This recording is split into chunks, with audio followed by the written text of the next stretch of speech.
Hi guys, I hope you caught my last video on how to make this gorgeous goat's cheese ice cream that goes so well with warm starters where you get that real hot and cold mouthfeel. It just works so well. Well, in this video I'm going to show you 3 different ways on how you can use it. Making this ice cream though can be a lot of hassle, so if you want to swap it out for a big chunk of goat's cheese on all of these recipes, then by all means go for it. First, I'll show you how to make this beautiful warm garlic mushroom salad with goat cheese ice cream, followed by this warm pear and walnut salad with goat cheese ice cream, and finally these gorgeous warm crostinis, some topped with roasted red peppers and some topped with shallot marmalade, and all of them with loads of goat's cheese ice cream. So for the mushroom salad, start off by finely grating a couple of garlic cloves and chopping up a small little bunch of parsley leaves, taking a couple of tablespoons of melted butter and adding the parsley and garlic to it and mixing it all up. Next, brushed on both sides of your portobello mushrooms. This recipe is really for 2 people, but I'm doing a 3rd mushroom just to be safe. Now you're going to take all the bits left in that garlic butter and just stuff each of the mushrooms with it. Now roast at 200 degrees Celsius for 20 minutes. Which will give you plenty time to toast up some pine nuts, about 1 tablespoon per person I think, and just for a couple of minutes until the pine nuts start to colour. Then take them off the heat and set them aside until you're ready to assemble.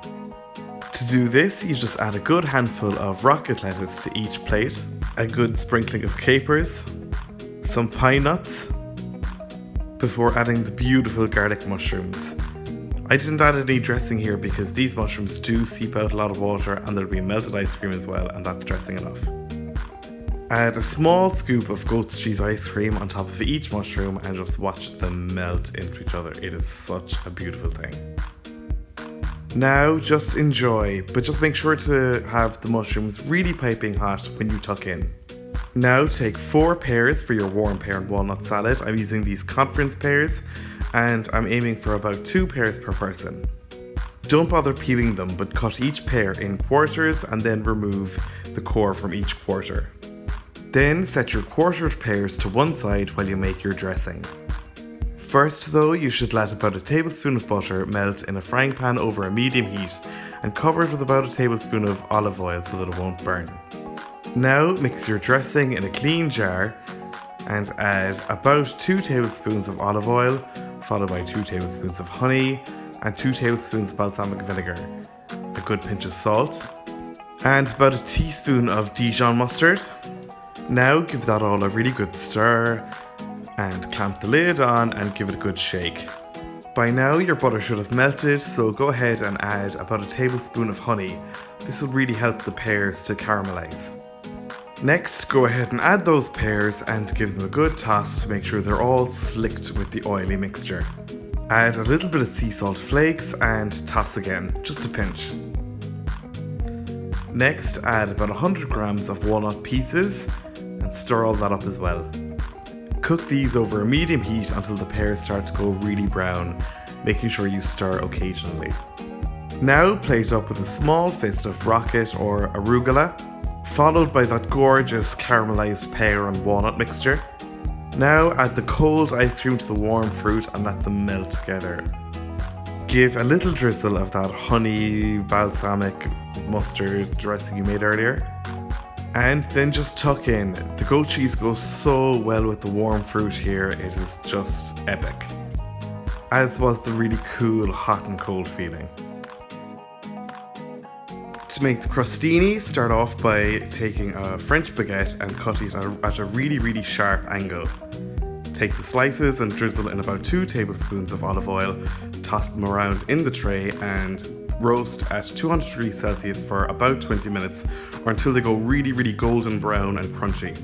To make the shallot marmalade, take about 300 grams of shallots and chop them up really finely.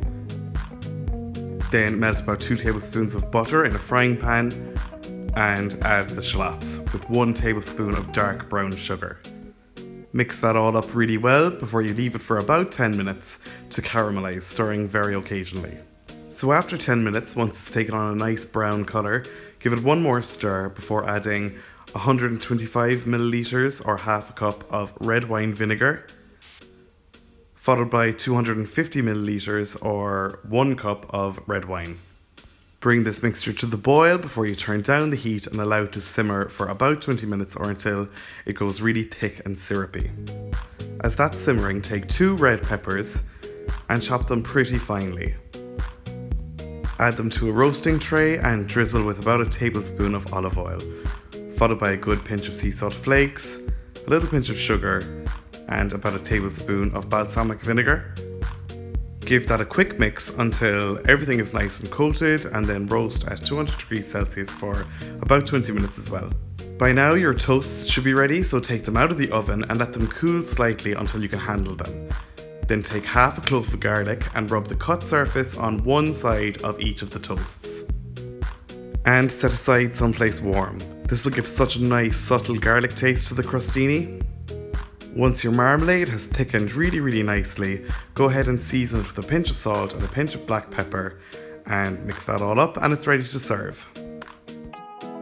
Take out the peppers when they've had enough time in the oven and take a small bunch of basil leaves and just tear them up with your hands and mix them into the hot roasted peppers. Next, you're going to spoon your warm mixtures onto the toasts, and if any of them have cooled at this stage, just give them a blast to the microwave because it is important that they are hot when the ice cream goes on. Then give a small little scoop of ice cream to each crostini. The ice cream should start to melt straight away, giving the most amazing crostinis ever.